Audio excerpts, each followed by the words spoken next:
Okay.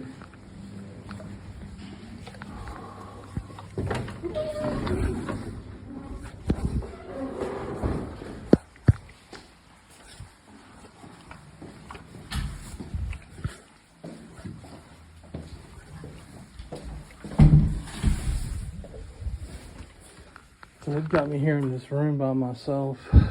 It's a hostel, but I'm sure more perps will arrive shortly. They drove me out of America with torture. The torture became so severe that I couldn't stay anymore. They began targeting my knees. They had already targeted my heart, my hands, heart, ears, other internal organs. And the torture was so severe I had to flee, and that's what they wanted. They wanted me to flee. Because something happens to me in America, then something happens to me out here, and they greater plausibility and indirection. I desperately need medical treatment.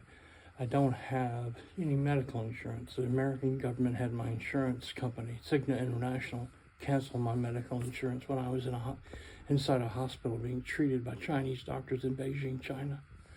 So I have no money for medical treatment.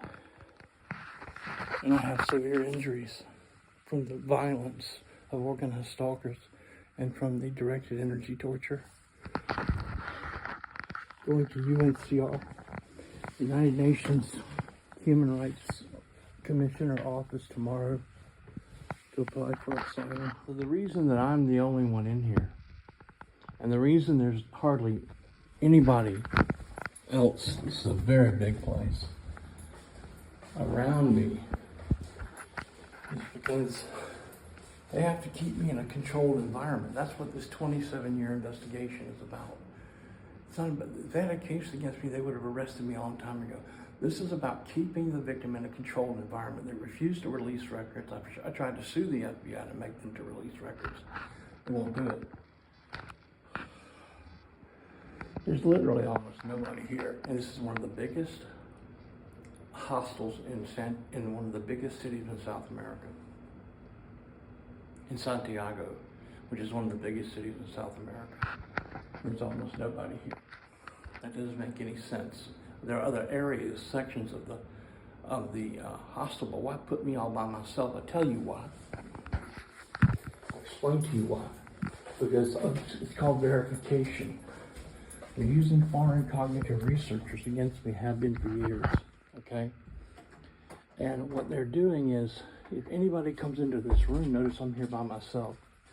If anybody comes into this room, they either have to be an informant, mind control victim. They either have to be a targeted individual victim, or they have to be an informant. They have to be somebody who's plugged into the paradigm, a cognitive researcher, an informant, somebody who's plugged into the system, the AI supercomputer, so it can monitor their brainwaves as well. So they can't put in this room with me innocent people that don't know anything about what's going on. They can't do that because it disrupts their technology.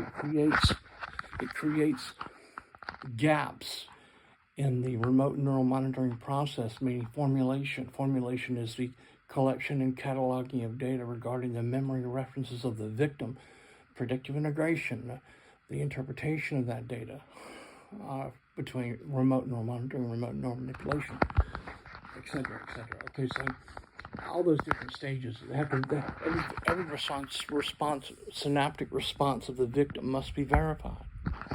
So they have to put me in a room by myself. I know how this works. I've been going through it for 27 years. Before I ever arrived at this hostel, they were tipped off I was coming and were told to place me in a room by myself.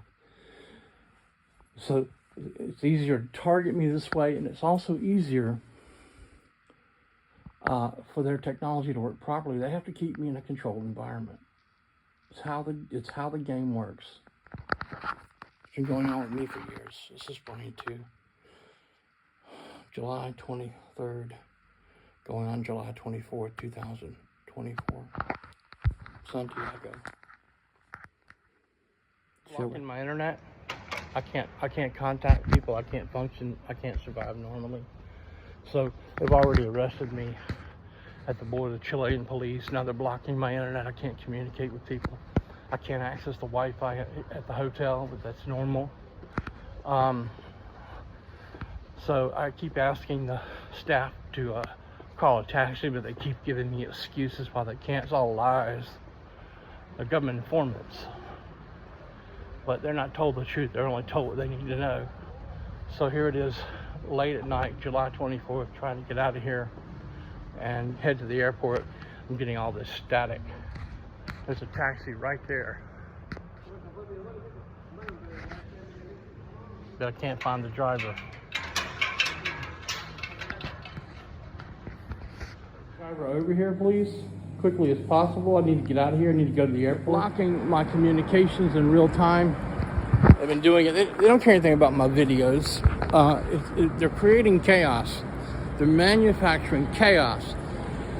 Because each forced adjustment, each counter move I make, or the victim makes to try to overcome the chaos, is a set of brainwaves, synaptic responses, evoked potentials, which can be remotely measured and integrated back into R&M data. The Americans have already created a cognitive model of my brain. They're helping foreign researchers do it now for training, research, and development in artificial intelligence. It's not done to harass the victim, it's done to kill the victim. So I was forced to leave immediately. They're blocking, what they're doing is they're blocking access to all Wi-Fi, all hotel Wi-Fi, etc.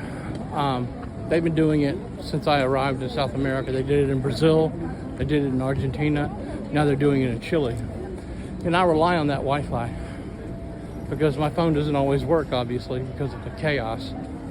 And they're blocking my ability to communicate with people. And that's just some of the things they're doing. They just arrested me on the Chilean border. The Chilean police did wrongfully arrested me. I did nothing. So it's time to leave Chile, obviously.